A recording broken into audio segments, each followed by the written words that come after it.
আমাদের এমন অবস্থা হয়েছে যে দুনিয়াকে পেয়ে, দুনিয়ার স্বাচ্ছন্দ্য পেয়ে রব্বে কারিমের কথা আমরা বলি।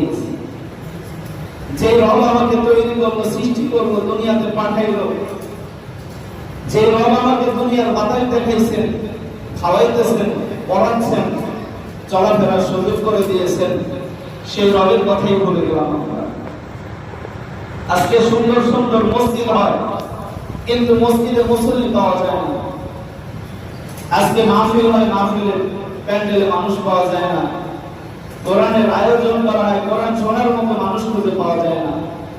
অথচ একটা গানের প্যান্ডেল দিয়ে দেখেন ভরপুর লোক হয়ে যাবে, যাত্রার প্যান্ডেল দিয়ে দেখেন ভরপুর লোক হয়ে যাবে, সিনেমা হল করে দেখেন হাজার হাজার দর্শক পেয়ে যাবেন। তারা গুনাহ করতেছে, আল্লাহ তাআলার নাফরমানি করতেছে। কি হয়ে গেল আমাদের? কি আছে আমাদের?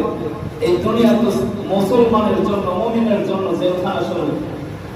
রাসূলুল্লাহ সাল্লাল্লাহু আলাইহি ওয়াসাল্লাম হাদিসের মধ্যে বলেন, আদ-দুনিয়া সিজনুল মুমিন, বান্দা মুমিন, যারা মুমিন তাদের জন্য তো দুনিয়া জেলখানা স্বরূপ। অথচ এই জেলখানাকে আমরা বালাখানা বানায় আছি। আরে ভাই, বালাখানা তো ছিল, এই দুনিয়াটা তো ছিল কাফেরদের জন্য, মুশরিকদের জন্য, যারা উপভোগ করবে এই দুনিয়াটাকে। অথচ আমরা সেটাকে গ্রহণ করে নিয়েছি।